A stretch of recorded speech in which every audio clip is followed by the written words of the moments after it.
Jai Sri Krishna. And today let's talk about marriage. Could I call it the magic of marriage? Something to think about in today's world where marriages are falling apart. And sometimes I personally wonder, because I spent the early part of my life in the Western world, I never ever wanted to marry arranged, but I did. And I did have a reasonably good marriage. I would call it a good marriage. Why I say was is because it lasted 49 years. I lost my partner after 49 years. But I have put together certain points that are my observation from a few things that I've read and seen and experienced. I'll run through them and maybe you can look at it. What are the reasons that are contributing to instability of marriage in this millennium? Because marriage is an old institution and is losing its basic values. It could be too much money, so bad habits. Too little money, so both partners must work, which leads to friction, jealousy, ego problem. Sexual incompatibility. Disparity in social status. Children, we believe, that bring a marriage together, and I believe they do. But at the same time, maybe if you are going through a rough patch, to have a child, maybe I would say, in my mind, I would say a child makes a marriage stronger when it's reasonably strong before. Religion, of course, creates friction. If you do not belong to the same religion, eventually it is going to bring friction. Ego, for sure. Like, why should I make up? Why should I say sorry first? It wasn't my fault. She doesn't understand me.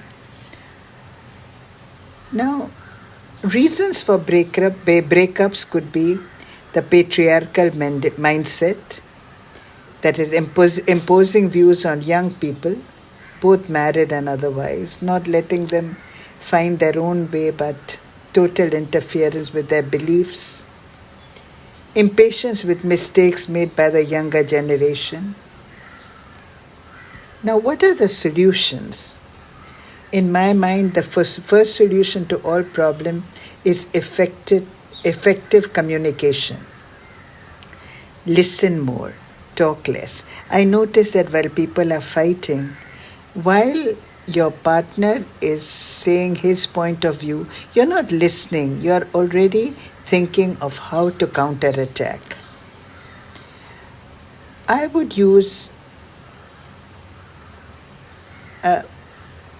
feel better if, like, you understood this rather than it is your fault. Give it a little time. Think about it. Do not communicate when angry. Look at the plus points in your marriage. You do not have to agree on everything. You can love intensely despite many situations. You can agree to disagree. Very, very importantly, I've seen is you must allow each other to grow. You cannot suppress a partner when his passion is, maybe his passion is cricket or bridge or a game or even being out with friends a couple of times a week. One has to allow too much.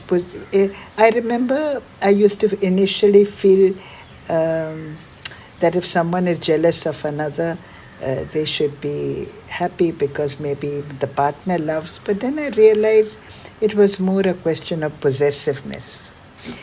Another thing that I have learned is speak your mind clearly and gently.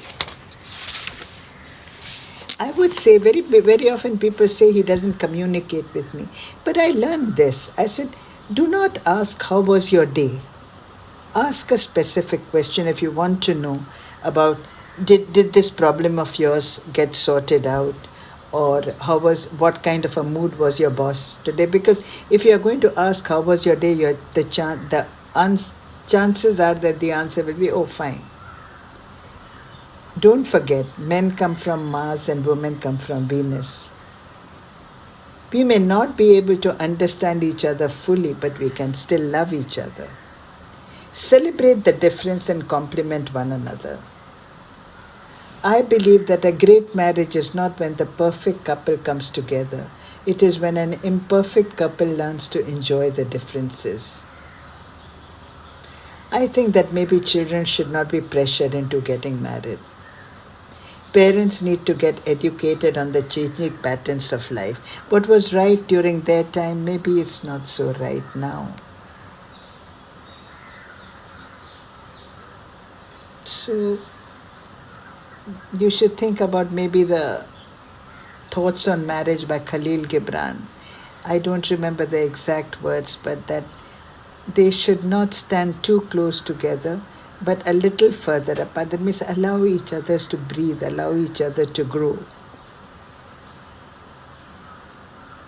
Or maybe we should avoid the use of extreme words like perfect, imperfect, differences, and similarities. The underlying truth could be every person is unique. He, she conforms or differs based on her, his own perspective of life. It is important to use the words wisdom and compassion together when talking about the role of a woman in a relationship. When two people marry of their own choice, parents will be so angry that they refuse to help the girl or boy with the process. It is true that marriages are created in heaven. It is also true that sometimes partners are difficult and the reason is karmic. I would end with my belief that they are together to learn some of the most difficult lessons that we are meant to learn. So if you agree with me, give it a thought. If you don't, again, I agree to disagree. But until we meet again, take care and God bless.